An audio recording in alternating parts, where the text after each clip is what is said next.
primeiro passo é você definir prioridades de curto e longo prazo.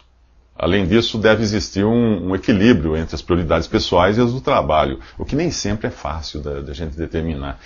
Quando o assunto é tempo, não existem fórmulas milagrosas e nem mesmo um padrão, porque a percepção do tempo difere conforme a pessoa, né?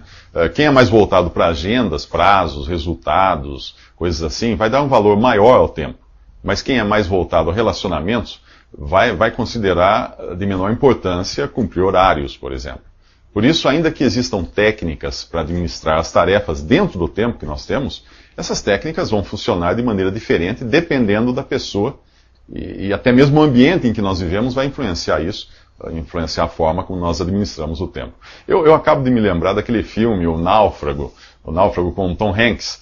O personagem que ele vive no filme é voltado demais para o tempo, é muito focado em tempo. Tudo na vida dele é organizado, cronometrado, mas ele deixa coisas importantes, como tratar de um dente, ou então o contato com sua noiva, para um segundo plano.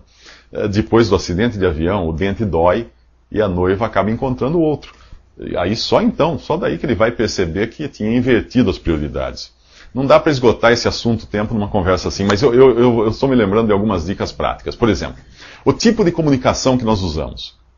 Saber a diferença entre comunicação síncrona, que é aquela que exige que o outro esteja disponível simultaneamente com você, ou assíncrona, que não depende da disponibilidade do outro, isso já faz uma tremenda diferença na vida da gente. Por exemplo, se eu tenho uma mensagem rápida e de pouca importância, eu não preciso telefonar para alguém, basta usar um e-mail e o outro vai ficar sabendo quando ele estiver disponível. Ele não precisa parar o que está fazendo para conversar comigo. Outra dica prática para cuidar bem do tempo é reduzir o número de opções do nosso dia a dia. Para ilustrar isso, pense na época quando a TV tinha 4 ou 5 canais. Nós passávamos 2 horas vendo TV e gastávamos 10 minutos para decidir que canal assistir. Agora a gente tem 100 canais. Nós passamos 4 horas vendo TV e 2 trocando de canais. Quanto menor o número de opções, menor o tempo gasto nelas, até para escolhê-las. Isso vale também para a compra de um novo celular com 200 funções novas que você vai ter que aprender tudo e nunca vai usar. O forno de micro-ondas, o aparelho de som, até o upgrade daquele processador de textos que você só usa para escrever relatórios. Tudo isso é perfeitamente dispensável quando você entende que tempo é uma coisa valiosa.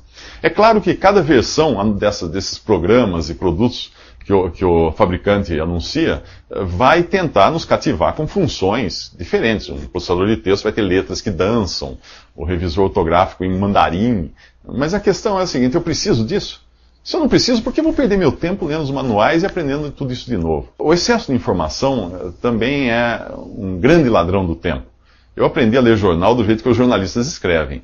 Eles escrevem as notícias na forma de pirâmide invertida.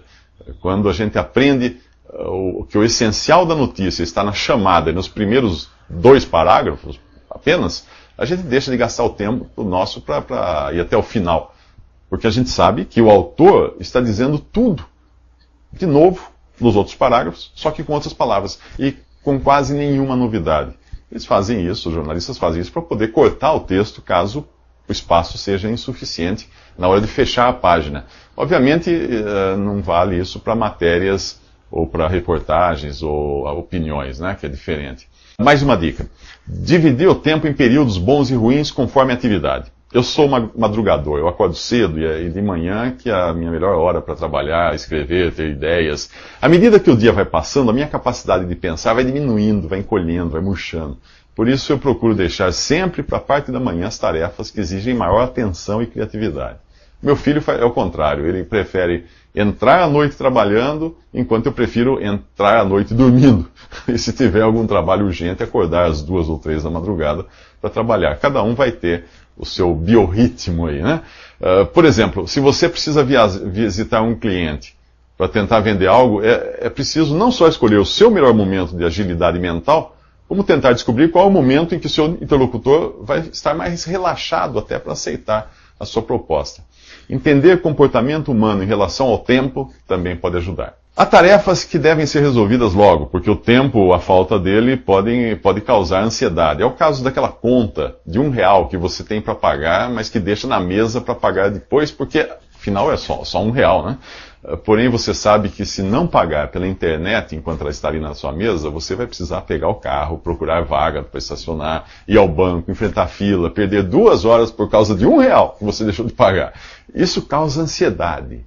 Todas as vezes que você olha para essa conta, você vai ficar ansioso. Por isso, resolva logo. Embora ela pareça ser pouco importante, é de R$1 só, ela é urgente e precisa ser resolvida. Há vários instrumentos para organizar o tempo. Mas, como eu disse, cada um deve usar o instrumento, a ferramenta que funcionar melhor para si mesmo. Se um programa de computador ou uma agenda eletrônica são úteis para você, vá em frente, use. Se o seu negócio é colar lembretes na moldura do monitor, colocar elásticos no pulso, anotar nas costas da mão, na palma da mão, coisa assim, vá em frente, é o seu estilo. Se você tentar usar uma planilha em um computador, e você é da pessoa que escreve na mão, provavelmente vai gastar mais tempo para organizar essa planilha. Então deixa essas coisas para quem tem esse perfil. O importante é anotar, de algum modo, seus compromissos, porque aqui também vem aquela questão da ansiedade. Do mesmo modo como nós anotamos o passado em livros de história, para a gente não esquecer, nós anotamos o futuro em agendas, também para não esquecer, tanto do futuro como do passado.